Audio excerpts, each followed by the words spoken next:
আজকে আমাদের রাজ্যে তৃতীয় দফা করছি, তার মধ্যে মুর্শিদাবাদ, জঙ্গিপুর এই জেলা, মালদা দুই কেন্দ্র, উত্তর এবং দক্ষিণ। ভোট শান্তিপূর্ণভাবেই হচ্ছে। নির্বাচন কমিশন দেশের যে প্রতিশ্রুতি রেখেছিলেন, আমরা যে দাবি করেছিলাম যাতে অবাধ, সুষ্ঠু এবং শান্তিপূর্ণ হয়। মুর্শিদাবাদের ইতিহাসে মেজর কোনো ঘটনা ছাড়া এরকম নির্বাচন নিজেই একটা উল্লেখের উপযুক্ত। আমাদের কংগ্রেস এবং বামফ্রন্টের কর্মীরা সবসময় গত 1-1.5 মাস ধরে চালু করেছিলাম আমরা, শান্তির জন্য ভোট চাই, দেশে, রাজ্যে এবং এলাকায় শান্তিতে ভোট দিন, নির্বাচন কমিশন শান্তিপূর্ণভাবে ভোটের ব্যবস্থা করুক, যাতে শান্তি ফিরে আসে রাজ্যে, অশান্তির শক্তি দেশ এবং রাজ্য থেকে বিতাড়িত হয়। মানুষ তাদের সাড়া দিয়েছে। এখনও পর্যন্ত যা খবর, মুর্শিদাবাদ কেন্দ্রে প্রায় 80% ভোট হবে। অনেকগুলো বুথে এখনও লোক লাইনে দাঁড়িয়ে আছে। দুপুরের গরমের জন্য কোথাও কোথাও ইভিএম মেশিন দেরি করতে শুরু করেছে, কোথাও কোথাও স্লো চলছিল ভোটিং প্রসেস, আর কোথাও কোথাও প্রথম দিকে বুথে যেতে গিয়ে বাধা পেয়েছে তৃণমূলের গুন্ডা, স্থানীয় পুলিশ সহযোগে, সর্বত্র নয়, কয়েকটি জায়গায়। সেখানে আমরা অভিযোগ করার পরে, কেন্দ্রীয় বাহিনী যাওয়ার পরে মানুষ তারপরে জেদের বসে সেখানে ভোট দিচ্ছে। এমন অনেক জায়গা আছে যেখানে 12 বছর পরে, 7 বছর পরে মানুষ প্রথম ভোট দিচ্ছে। নতুন ভোটার শুধু 18 বছর নয়, তার জন্য আমরা লড়াই করেছিলাম। অনেকে 25 বছর বয়স হলে প্রথম ভোট দিচ্ছে, তাই ভোট দিতে দেওয়া হয়নি। বিশেষত পঞ্চায়েত নির্বাচনে রাজ্য নির্বাচন কমিশনের অপদার্থতা, রাজ্য পুলিশের দলদাস বৃত্তি এবং মমতা ব্যানার্জির প্রত্যক্ষ ব্যবস্থাপনায় শুধু লুট হয়েছিল তা নয়, ভোট গণনা লুট হয়েছিল তা নয়, প্রাণ গিয়েছিল।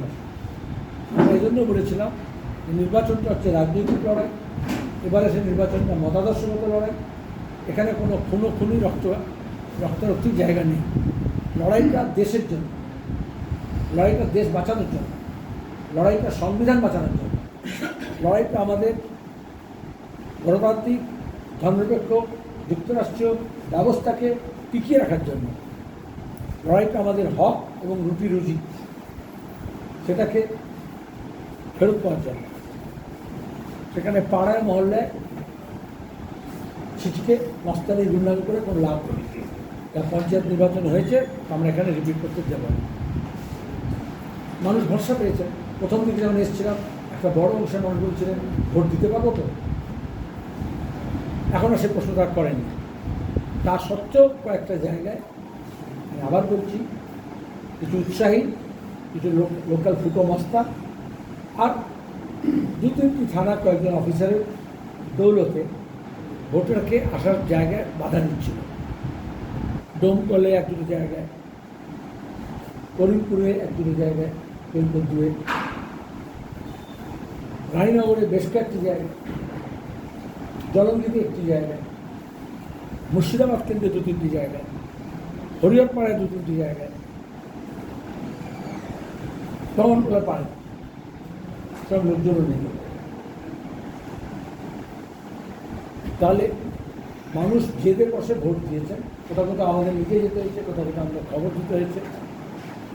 পুলিশের সামনে দাঁড়িয়ে লোচনপুরে মহিলারা অভিযোগ করছেন গলা টিপে ধরেছে, মলেস্ট করেছে। চৌরাস্তার মুখে তারা অভিষেক ব্যানার্জির ছবি টাঙিয়ে বসে আছে, চাটাই পেতে, ত্রিপল পেতে, আর কাউকে ভোট দিয়ে যেতে পারে। আপনারা নিজেরা দেখেছেন। আর এই অভিযোগ যখন করা হচ্ছে, অপদার্থ পুলিশ অভিযোগ বলছে থানায় যান, একটা লিখিত অভিযোগ করুন, তারপর আমরা দেখব। আর আমরা বলছিলাম 200 মিটারের মধ্যে ওখানে কেন আছে, হিটলারি দায়িত্ব চলছে কেন। আমাদের ওখানে যেতে হয়েছিল কারণ আমাদের পোলিং এজেন্টকে মেরে ধরে কলা বাগানে সে আত্মহত্যা করেছিল, রক্তাক্ত অবস্থায়। অনেক সাংবাদিক আমাকে খবর দেন, আমরা এটাকে উদ্ধার করি এবং ওই বুথে গিয়ে আবার বসাই। এখনও তারা কেউ কেউ বলছে কী করে বাড়ি ফিরবে দেখে নেব। বাড়ি তো ফিরবেই, কিন্তু ওখানে এই মস্তান জায়গা তো আছে, যেহেতু পঞ্চায়েত নির্বাচনে পুলিশকে দিয়ে ওখানে ভোট লুট করানো হচ্ছে। আমরা ইলেকশন কমিশনকে বলেছিলাম ওই পুলিশ অফিসারকে সরাতে হবে, কারণ যে নিজে ভোট লুট করেছে সে লুটাদের বিরুদ্ধে কী করে। আর ওখানে যেহেতু শেয়ারিং অ্যান্ড আছে, বাকিরা আপনারা দেখেছেন। আমাদেরকে যখন আমরা ইনসিস্ট করলাম, তখন অ্যাডিশনাল সুপারিনটেন্ডেন্ট অফ পুলিশ এলেন মিস্টার খান, তারপরে তার ইন্টারভেনশনে ওখান থেকে পুলিশ তাকে 200 মিটারের মধ্যে দাঁড়িয়েছে। আমি একটা উদাহরণ দিলাম, সেটা আমি ছিলাম বলে। বাকি অন্যত্র করিমপুরে আমি হ্যাটসঅপ টু দ্য পিপল, মহিলা এবং ইয়াং ছেলেরা, তাদেরকে যেতে দেবে না, কারণ বুথের পাশেই তৃণমূল নেতার বাড়ি, সেখানে অস্ত্রশস্ত্র নিয়ে দাঁড়িয়েছিল, এখানে সেরকম অস্ত্রশস্ত্র নিয়ে দাঁড়িয়েছিল গোডাউনে, সামনে কিছু ফাঁসার ছিল। কিন্তু লোকেরা জেদের বসে ওখানে মার খেয়েছে, লড়েছে, তারপর আমাদের লোকরা গিয়েছে, তারপর পুলিশকে বাধ্য করেছে, লোকাল পুলিশ করেনি, তারপর সেন্ট্রাল ফোর্স গিয়ে সেই ভিড়টাকে সরিয়েছে, তারপরে লোকেরা ভোট দিয়েছে, ভেঞ্জেন্স দিয়েছে থানা পাড়া করিমপুর। ঘুরিয়ার পরেও একটা দুটো বুথে আমাদের পলিটিশিয়ানকে সরিয়ে দিয়েছে, কিন্তু এখানে সিস্টেম এমন ছিল যে সিসিটিভি মনিটর করা হচ্ছিল, সেই বুথগুলোকে ইলেকশন অথরিটি তারা মনিটর করছে। অন্য পার্টির এজেন্টগুলো আছে, তো সিপিএম এজেন্টকে ঢুকতে দেওয়া হয়নি। তারপরে ভোট হয়েছে, মানুষ উচ্ছ্বাসে ভোট দিয়েছেন, ভালোবেসে ভোট দিয়েছেন এবং বাম কংগ্রেস জোটকে স্বাগত জানিয়ে ভোট দিয়েছেন। আমরা তার জন্য তাদেরকে আবার ধন্যবাদ জানাচ্ছি ভোটার। এখন দাঁড়িয়ে আমরা চাই যে ঠিকমতো বাক্স সিল হবে এবং যেখানে স্টোরেজ হবে স্ট্রং রুমে, সেখানে আমাদেরও পাহারা ব্যবস্থা থাকবে, কংগ্রেস কর্মীরা থাকবেন। কিন্তু দীর্ঘদিন পরে যেহেতু গণনা আছে, এতগুলো ফেজের নির্বাচন, অতীতে যেহেতু এখানে ব্যালট বাইরে পাওয়া গেছে পুকুরে রাস্তায়, সেখানে দাঁড়িয়ে যাতে ইভিএম মেশিনগুলো চারিদিকে ছড়িয়ে ছিটিয়ে না থাকে তার ব্যবস্থা ইলেকশন কমিশনকে সুনিশ্চিত করতে হবে। কিন্তু নির্বাচন মন্ডলী আমাদেরকে বাম এবং কংগ্রেসকে যে ভরসা করেছেন, সেই ভরসার স্থল হিসেবে আমাদের সেখানে পাহাড় ব্যবস্থা করতে হবে। সেখানে স্ট্রংরুম তারা পৌঁছে দেবেন, কারণ পুলিশ দিয়ে যাবে, আমাদের ব্যাপারে ভালো থাকবে। এবার একটা নির্বাচনে আপনারা দেখেছেন নতুন ঘটনা ঘটেছে। আমাদের প্রধানমন্ত্রী মুখ্যমন্ত্রী ভুয়ো ডিগ্রি আমরা দেখেছি, ভুয়ো ভ্যাকসিন দেখেছি, ভুয়ো সিবিআই অফিসার দেখেছি, ভুয়ো এমএলএ দেখেছি বিধানসভায়, ভুয়ো সূত্র সবসময় হচ্ছে ভুয়ো ভোটার এজেন্ট। এবার আমরা ভুয়ো ইলেকশন পোলিং এজেন্ট দেখি। এই মোডাস অপারেন্ডি একটা পেপার বানিয়ে আমাদেরকে ইসিএকে দিতে হবে, কারণ আগে এটা হয়নি ইঞ্জিনিয়ার্স মেথড। আমাদের অপোজিশনের পোলিং এজেন্টকে ভয় দেখিয়েছে, ভাড়া দিয়েছে, তাড়িয়ে দিয়েছে, আগের দিন রাত্রে থেকে কোথাও কোথাও পুলিশকে নিয়ে, কোথাও তো সরাসরি গুন্ডারা। আর সেই জায়গায় নকল এজেন্ট সেজে নকল ফর্ম ফিল আপ করে বা আমাদের পোলিং এজেন্টের ফর্মটাকে সকালে কেড়ে নিয়ে তাকে মারধর করে নিজে গিয়ে বসে গেছে মোহাম্মদ সেলিমের এজেন্ট। আর প্রেসিডেন্ট বলে বলছে আমরা জানি না, আমরা সই রেখেছি, মিলিয়ে নিয়েছি। কিন্তু যখন ব্যাংকে আমরা সই মেলাই, ছবি মেলাই, কেওয়াইসি দেখি, এরকম ইলেকশন এজেন্টের ক্ষেত্রে এবার থেকে করতে হবে। নাহলে যে চাকরির ক্ষেত্রে দেখেছেন যারা পরীক্ষা দিয়েছে, কে যোগ্য অযোগ্য হন, তাদেরকে প্রমাণ করতে হবে। তাহলে উপযুক্ত পোলিং এজেন্টকে বা প্রিজাইডিং অফিসারকে এই টুল কিট দিতে হবে, এখানে সে ভেরিফাই করতে পারে এটা আসলে ইলেকশন এজেন্ট বা ক্যান্ডিডেট অ্যাপয়েন্ট করেছে, এটা নকল নয়, ভুয়ো নয়। এরকম বেশ কয়েকজনকে আমরা ধরেছি, তারা হচ্ছে বেশিরভাগ লোক যেই বেরিয়েছে পালিয়ে গেছে, কারণ সেন্ট্রাল ফোর্স বলছে আমরা আগে বুঝতে থাকি, আমরা করবো না, আর পুলিশ আসছে না তাকে ধরতে। কোনো জায়গায় আমরা পুলিশকে বাধ্য করেছি, আমরা দেখবো পুলিশ তারপর কী করেছে, পুলিশের উপরে হ্যান্ড ওভার করে দিচ্ছি। কোনো জায়গায় তো মব নিয়ে ছোটো পারতো, বাইরের মানুষের হয়তো রাত, কারণ তারা ভেতরে ভূতের ভেতরে তো দাপট দেখাচ্ছিল, কিন্তু আমরা তাদেরকে পুলিশের হাতে তুলে দিয়েছি, আর বাকিরা পগার পার টানতে গেছে। কিন্তু এখানে তার বার্তা গেছে অন্যত্র যে সমস্ত জায়গায় নকল পুলিশ ছিল পুলিশ হিসেবে, তারাও পালিয়েছে অনেক জায়গায়, এখানে বার্তা দিয়েছে। বাকিরা আপনারা দেখেছেন। আমি ধন্যবাদ জানাবো সংবাদ মাধ্যমকেও, তারা একটা একটি ভূমিকা পালন করেছে।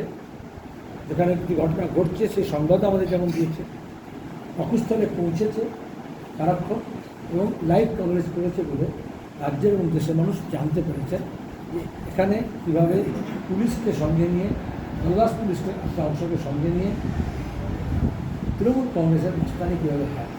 আমি ধন্যবাদ জানাবো তৃণমূল কংগ্রেসের অনেক নেতাকে, কর্মীকে, যে তারা এবারে শান্তিতে ভোট চেয়েছিলেন বলেই অনেকেই সেরকম পঞ্চায়েতের সময় যেরকম সক্রিয় ভূমিকা পালন করেন সেরকম সক্রিয় ভূমিকা পালন করেননি, তাতে অবাধ এবং সুষ্ঠু নির্বাচন করতে অনেক সুবিধা হয়েছে।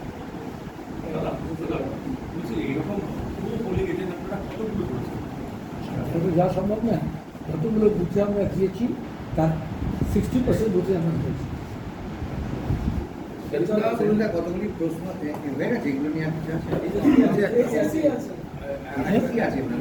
এসএসসি করে ভোট সংক্রান্ত না, আপনি তো মুর্শিদাবাদে প্রায় সিংহবাগ এলাকার প্রদক্ষিণ করেছে সকাল থেকে, প্রত্যেকটা বুথে কি আপনারা এজেন্ট বসাতে পেরেছেন? অলমোস্ট আমি বললাম এরকম আঙুলে গোনা যায় এরকম কয়েকটি আসনে আমাদের রাতের বেলা তাকে ভয় দেখিয়েছে, আর সকালে ঢুকতে দেয়নি, অনেক কষ্ট করে একটা ঢোকানো হয়েছে, আর অনেকে হচ্ছে 9টা পর্যন্ত যখন ঢুকতে পারেনি তখন আর ঢোকা দেখায়নি। এটা হাতে আঙুলে গোনা। কিন্তু তৃণমূল কংগ্রেস অনেক বুথে পলিয়ে দিতেই পারে, একমাত্র সর্বোচ্চ পর্যায়ে পলিয়ে সিপিএম এবং কংগ্রেসের ছিল। এটা ভোট এলেই মুর্শিদাবাদে বিভিন্ন রকমের ঘটনা আগেও ঘটেছে, অতীতে ঘটেছে, সবসময় ঝামেলা গণ্ডগোল এরকম ধরনের একটা ছবি উঠে আসে। পঞ্চায়েত, বিধানসভা, লোকসভা সবসময় এরকম ঘটনা ঘটে, বোমাবাদী ঘটনা ঘটে। কিন্তু এবার একদম অন্যরকম ছবি মুর্শিদাবাদ দেখা গেল। মানে এটা কীভাবে হলো? মানে এই যে পুরো মুর্শিদাবাদ এত শান্তি। দাঙ্গা প্রসঙ্গে জ্যোতি বসু বলতেন যে প্রশাসন না চায় তাহলে দাঙ্গা হয় না। তাহলে কেন্দ্রীয় ইলেকশন কমিশন, ইসিআই, কেন্দ্রীয় বাহিনী এবং এই নির্বাচনের সঙ্গে যারা যুক্ত ছিলেন, সিও, আরও তার সাথে তার ডাউন দ্য লাইন, তারা চাননি। এদের মধ্যে অনেকেই যারা রাজ্য ইলেকশন কমিশনকে চেয়েছিলেন, পঞ্চায়েত নির্বাচন, পুরসভা নির্বাচনে ব্যাপক মারাদাঙ্গা হয়েছে, এটা আরেকবার রিপোর্ট হলো।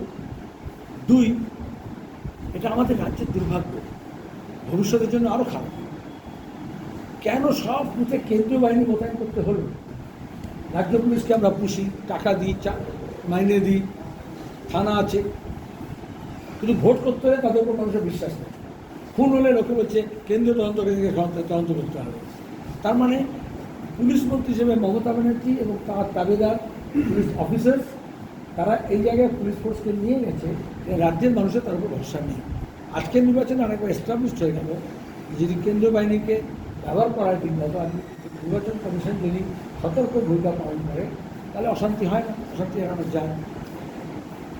একটা কথা বলছিলেন, আজকে আমরা অন্যরকম মহম্মদ সেলিমকে দেখলাম কেন? মেজাজ খারাপ ছিলেন না ওদের সঙ্গে চোখে লড়াই করছিলেন? আমাদেরকে মনে হয় কোনো মেয়ে ঝাঁকাই না, আমি রাজনীতি এদিকে করতে এসেছি, আমি বোর হই না, ওদের সঙ্গে আমি একদম রেগে যাই। লড়াই করার মতো করছিলেন, আমরা যে বিচারে নির্বাচনটা একটা লড়াই, রাজনৈতিক লড়াই, আদর্শগত লড়াই। কিন্তু এখানে কেউ কেউ মনে করে নির্বাচনটা মানে হচ্ছে লাঠি, গুলি, বোমা, বন্দুক, পিস্তল। তো সেইখানে বার্তাটা দেওয়ার দরকার ছিল। আমি একটা বুথে যাব, আমার গাড়ির সামনে আসতে দিচ্ছে, যে ক্যান্ডিডেট ঢুকতে পারে না। আমি কোনো খারাপ কথা বেরিয়ে যেত মুখ থেকে, আমার আমি জানি না বলে। এটা মমতা ব্যানার্জি অফিসে এত সব বক্তৃতা করছে, এটুকু শেখাতে পারে না নির্বাচনী আইন কি? হৌকে চিৎকার করছে ক্যান্ডিডেট ঢুকছে কেন? সে মস্তান ঢুকতে পারে, নকল পোলিং এজেন্ট ঢুকতে পারে। একসঙ্গে 4টে বুথে আমি অন্তত দেখেছি 2জন পোলিং এজেন্ট একসঙ্গে জোর করে টায়ারে বসে আছে, রিলিভের শুদ্ধ, তাদেরকে অ্যারেস্ট করা হবে, তুই সমস্যা সটকে পালিয়ে গেল। আর প্রিজাইডিং বলে ও একজন চা খেতে গেছে, আরেকজন আছে, 2জন বসে আছে বেঞ্চে। এমন জায়গায় দেখেছি বেঞ্চে দিয়েছে 3 জনের জন্য,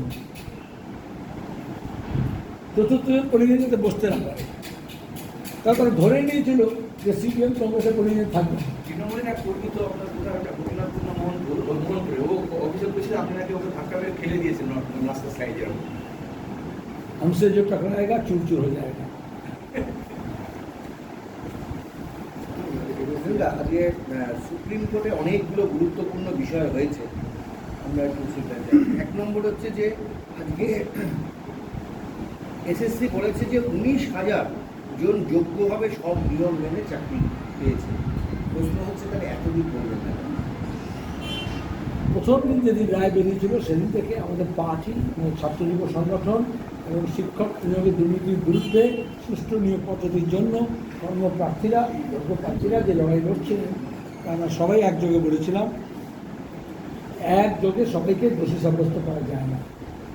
মুখ্যমন্ত্রী, রাজ্য ক্যাবিনেট, তার ভাইপো এবং যারা টাকা চুরি করেছে তার মধ্যে অনেক এমএলএ এমপি আছে, আপনাদের মুর্শিদাবাদেরও আছে, যারা মোবাইল চুরি ছিল,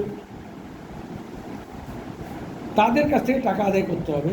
যারা পরীক্ষা কন্ডাক্ট করেছিল, যাদের দায়িত্ব ছিল পরীক্ষা সঠিকভাবে নেওয়া, যারা ইন্টারভিউ করেছিল, যারা স্পেশাল কমিটি মমতা ব্যানার্জি করেছিলেন, তাদের একটা শিক্ষামন্ত্রী জেলে গেছে, অন্য শিক্ষামন্ত্রী রোজ বুগনি দিচ্ছে, এদের সবার শাস্তি দেওয়া উচিত। যোগ্য চাকরি প্রার্থীদের নয়, শিক্ষকদের নয়, এটা আমাদের। কিন্তু কে যোগ্য কে অযোগ্য এটা বাঁচবে কে? পরীক্ষা কেন হয় বলতো? পরীক্ষা শব্দটার মানে কি? পরীক্ষা মানে হ্যাঁ, তো পরীক্ষা নেওয়া হয় যে যোগ্যতা কার আছে কার নেই। তাহলে এমন একটা অযোগ্য সরকার এবং স্কুল সার্ভিস কমিশন যারা যোগ্যতা নির্ণয় পরীক্ষা নিল কিন্তু কোনো রেকর্ডস নেই, কে যোগ্য অযোগ্য সবটাকে মিশিয়ে দিয়েছিল। যখন বম পেশাল করা হয়, বমের সঙ্গে যদি কাপড় থাকে, পোকা থাকে, যে আগে বাছার না হয়, তাহলে সবটা একসঙ্গে পেশে যাবে, তুমি রুটি খাবে, কী করবে, তখন তুমি কঠিন কাজ পাথর এবং আটা আলাদা করে বার করো। তাহলে এটা এখন দায়িত্ব সুপ্রিম কোর্ট কেন চাকরি প্রার্থীদের করে দেবে? যারা পরীক্ষার দায়িত্ব নিয়েছিল, কোটি কোটি টাকা নয় করেছে, তাদের তো দায়িত্ব যে এজেন্সিগুলোকে নিয়োগ করা ছিল, ফেক এজেন্সি, যে মুখ্যমন্ত্রীর নির্দেশে যারা লিস্টটাকে বানচাল করেছে, সেখানে দাঁড়িয়ে এখন এই আমরা সবসময় বলেছি সুষ্ঠু অবাধ নিয়োগ হোক এবং সেখানে দাঁড়িয়ে দুর্নীতিমুক্ত নিয়োগ হোক, শূন্যপদ পূরণ করতে হবে। আর অনেক শূন্যপদ পড়ে আছে, গত কয়েক বছর এই ঝামেলার জন্য নতুন চাকরি প্রার্থীরা পরীক্ষা দিতেই পারেন, তারা অপেক্ষা করছে। বাড়ি বাড়ি গেছি, MA BEd করে সব বসে আছে, MSc MEd করে বসে আছে, তাই তাদেরকে সুযোগ দিতে হবে। কিন্তু এদের মধ্যে যদি না দ্রুত একটা নিষ্পত্তি হয়, তাহলে গরমের ছুটির পরে অধিকাংশ স্কুলে তালা পড়ে যাবে, যেটা মোদী এবং মমতা সরকার চাইছে। সরকারি পৃষ্ঠপোষকতায় শিক্ষা প্রতিষ্ঠানগুলোকে বন্ধ করে চাইছে। আর এখানে তৃণমূলের লোকরা মনে করছে ওগুলো রিয়েল এস্টেট হবে, জমিবাড়ি। আমরা মনে করি এই যোগ্য এবং অযোগ্যতা যারা অন্যায় করেছে, মিশিয়ে দিয়েছে, ডিস্ট্রয় করেছে এভিডেন্স, তাদেরকে জেল দিতে হবে। কোর্টের অর্ডার ছিল, ওরা স্টে নিয়েছে, কাস্টাডিতে নিয়ে করতে হবে। লালু যাদবকে যে যে ধারায় ধরা হয়েছিল, সে সব ধারা মমতা ব্যানার্জির বিরুদ্ধে লাগে। কারণ তিনি মুখ্যমন্ত্রী যখন হয়েছেন, ক্যাবিনেটকে যখন লিড করেছেন, তখন ওথ নিয়েছেন যে আইন অনুযায়ী সংবিধান অনুযায়ী চলবে, সেখানে তিনি আইন ভেঙেছেন। তার হিন্দুতে বলেন নিগরানি, পর্যবেক্ষণে হবে সব। তিনি নিজে বলেছেন এইভাবে ডিস্ট্রয় করতে। তিনি ক্যাবিনেটের সিদ্ধান্ত করে তিনি এক্সট্রা যখন ঝামেলা হয়েছে এক্সট্রা পদ তৈরি করেছেন। তাহলে এগুলো তার ইনভলভমেন্ট আছে এবং টাকা পয়সার লেনদেনে কাকুর স্বর আছে। এটা বলতে বলতে আমার গলা স্বর খারাপ হয়ে যাচ্ছে। আজকে সুপ্রিম কোর্টে মূলত রাজ্য সরকার যে সওয়াল করেছে, তার মূল দাবি ছিল হচ্ছে যে ক্যাবিনেটের ওপরে যে নিষেধাজ্ঞা ছিল, মানে ক্যাবিনেটকে গ্রেফতার করতে পারে ইত্যাদি ইত্যাদি, সেটার জন্য স্থগিতাদেশ, সে স্থগিতাদেশ তারা পেয়েছে। কিন্তু এই মানে যাদের চাকরি গেল তারা যেন চাকরি ফেরত পায়, এই নিয়ে কিন্তু রাজ্য সরকারের তরফে সেই অর্থে কোনো সওয়াল ছিল না। রাজ্য সরকারের নিজের পিঠ বাঁচাতে ব্যস্ত, অপরাধীদের বাঁচাতে ব্যস্ত, অপরাধকে বাড়াতে ব্যস্ত। শিক্ষক নিয়োগ হলো কি হলো না, চাকরি থাকলো কি চাকরি গেল না, তাতে বই গেছে। এটা তো স্পষ্ট উচিত। অনেক শিক্ষক এবং চাকরি প্রার্থীদের মধ্যে অনেক ঝোল জাল দিয়ে অনেক ভুলভাল বোঝানো হয়। কিন্তু রাজ্য সরকার নিজে স্বস্তি দিতে চাইছে, অথচ এই 26,000 শিক্ষককে স্বস্তি দিতে রাজি নয়। আমরা বলেছি যারা মানুষের স্বস্তি কেড়ে নিয়েছে, আমরা তাদেরকে স্বস্তি থাকতে দেবো না, সেই জন্য লড়াই হচ্ছে বাইরে এবং আইনে লড়াই। মমতা এই প্রথমবার বললেন যোগ্য প্রার্থী অযোগ্য প্রার্থী, এর আগে নরেন্দ্র মোদী বলেছিলেন। মানে এই যোগ্য প্রার্থী শব্দটা মুখ্যমন্ত্রী প্রথম উচ্চারণ করলেন। তার মানে যদি যতক্ষণ না বিজেপি বলছে ততক্ষণ মমতা বলেন না। আর এরা তো লড়াই করছে, আন্দোলন করছে, ধর্ণা করে দিচ্ছে দীর্ঘদিন ধরে যোগ্য অযোগ্য অবস্থা। নরেন্দ্র মোদী এখন কেন বললেন? তুই প্রশ্নের মধ্যে বললে মমতা বলেছেন কারণ মোদী বলেছেন একটা। কিন্তু গত 8 বছর ধরে এই চাকরি প্রার্থীরা ধর্নায় যারা বসে আছে, তারা প্রথম ধর্না বসে, তারা কেন্দ্রমন্ত্রী, কেন্দ্রীয় হিউম্যান রিসোর্স ডেভেলপমেন্ট মিনিস্টার, কেন্দ্রের এমপি, বিজেপি নেতাদেরকে চিঠির পর চিঠি দিয়েছে, তার সব কপি আমাদের দিয়েছে। কিন্তু পার্লামেন্টে না এখানকার এমপিরা তুলেছেন, না কেন্দ্রীয় সরকার, না শিক্ষা দপ্তর তদন্ত করেছে। যখন আমরা লড়াইতে অংশগ্রহণ করলাম, আমাদের আইনজীবীরা যখন কোর্টে গেলেন, তারপরে এই চাকরি প্রার্থী যখন কোর্টে গেল, কোর্ট নির্দেশ দিল তদন্ত হোক। তখন টাকা পয়সা বেরোলো পাত্রচারের থেকে, এই কুন্তলগুলোর কাছ থেকে। তখন কাকুর নাম আসলো না, কারণ তখন তো কাকু ছিল কালীঘাটে। তা তখন প্রধানমন্ত্রী কেন বললেন না?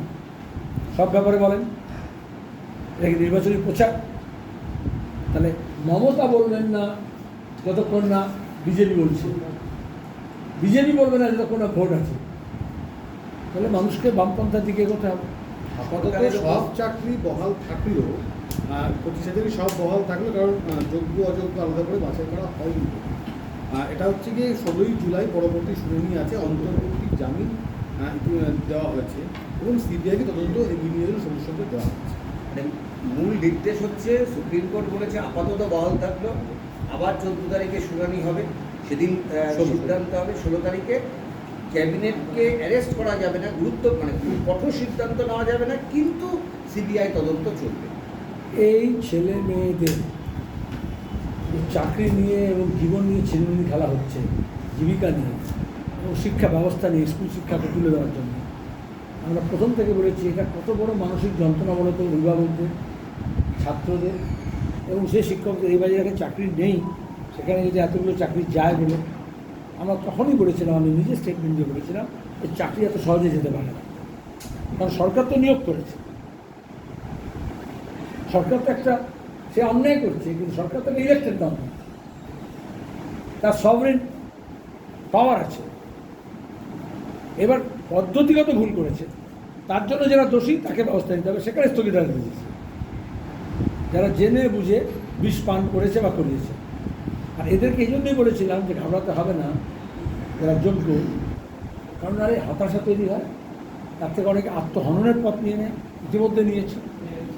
সেজন্য আমরা বলেছি যে আমরা শেষ আমাদের শিক্ষক সম্মান করেছে, সুপ্রিম কোর্ট পর্যন্ত যাবে, যারা যোগ্য উপযুক্ত, তাদের যারা পরীক্ষা দিয়ে প্রমাণিত হয়েছে, তাদের শিক্ষকতার পদ যাতে না হারায় সেজন্য আমরা শেষ পর্যন্ত লিখেছি। কিন্তু যারা টাকা খেয়েছে আর যারা পেছন থেকে কোনো পরীক্ষা দেয়নি, কোনো ফর্ম ফিল আপ করেনি, কোনো মেরিট লিস্টে নাম নেই, অথচ অ্যাপয়েন্টমেন্টের SMS পেয়ে গেছে, তাদেরকে বলতে হবে তাদেরকে টাকা দিয়েছে, আমরা তাদের থেকে টাকা আদায় করব, তারা আদায় করুক। আর তারপরে আমরা বলবো যে কীভাবে এদের কোন পথ দেওয়া যেতে পারে। এরা অযোগ্য মানে কি, হয়তো পরীক্ষা পাস করতে পারেনি বা পরীক্ষা দেয়নি, তাকে তো অযোগ্য বলা যাবে না। যোগ্য অযোগ্য বলেছেন, যারা এই পরীক্ষা ফেল করে তারা অযোগ্য হয়ে যায়, তা নয়। তাদের আরও অনেক পদ্ধতি আছে, তাদেরকে কীভাবে যোগ্য শিক্ষক হিসেবে গড়ে তোলা যায়। মুখ্যমন্ত্রী ভীষণ খুশি, টুইট করেছেন, এটা রাজ্য সরকারের বড় জয়। সুপ্রিম কোর্টকে তিনি ধন্যবাদ জানিয়েছেন, যেহেতু অ্যারেস্ট থেকে তিনি বেঁচে গেছেন, তার ক্যাবিনেট বেঁচে গেছে বলে। কিন্তু সুপ্রিম কোর্ট তিনি মোহন ভাগবতকে এবং মোদীকেও ফুল পাঠিয়েছেন বা মিষ্টি পাঠিয়েছেন বা পাঞ্জাবি পাঠিয়েছেন, তুমি দেখে নাও, ধন্যবাদ জানি।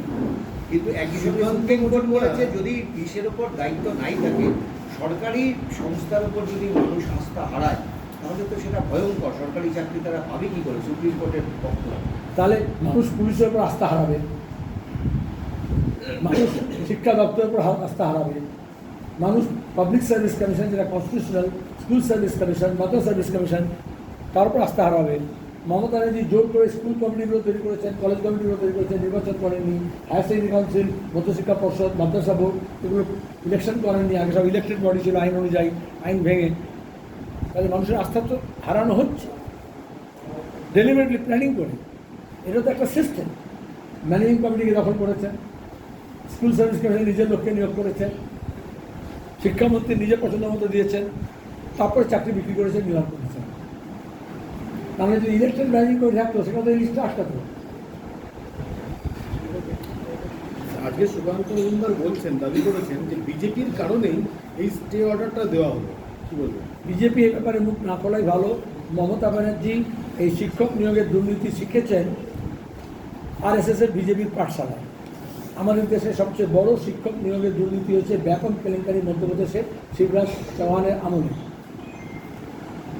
সিবিআই তদন্ত হয়েছে, 100 জন তদন্তকারী অফিসার, অভিযোগকারী, সাক্ষী, সাংবাদিক খুন হয়েছে। তারপরে সিবিআই কোনো তদন্ত কমপ্লিট করেনি। ওটাকে বলে ব্যাপক, এটাকে বলে ব্যাপক। এই সুপ্রিম কোর্ট বলেছে এই যে ওএমআর শিট এইভাবে জালিয়াতি হলো, এক সংস্থাকে দেওয়া হচ্ছে, সে আবার আরেক সংস্থাকে দিচ্ছে, ছাত্রদের ভবিষ্যৎ নিয়ে এই ছিনিমিনি খেলা, রাজ্য সরকার কি জবাব দেবে? ওসব ডায়লগ দিয়ে কিলাম, দোষীকে শাস্তি দেওয়ার কথা বলতে হবে, পরিষ্কার কথা। যখন বলছে ছিনিমিনি খেলেছে, আর তারপর তুমি তাকে অ্যালাউ করো, যদি কেন সবচেয়ে দামি লয়ারকে দিয়ে রায় কেনা হবে? রায়টা কেন হবে না অন্যায়ের বিরুদ্ধে?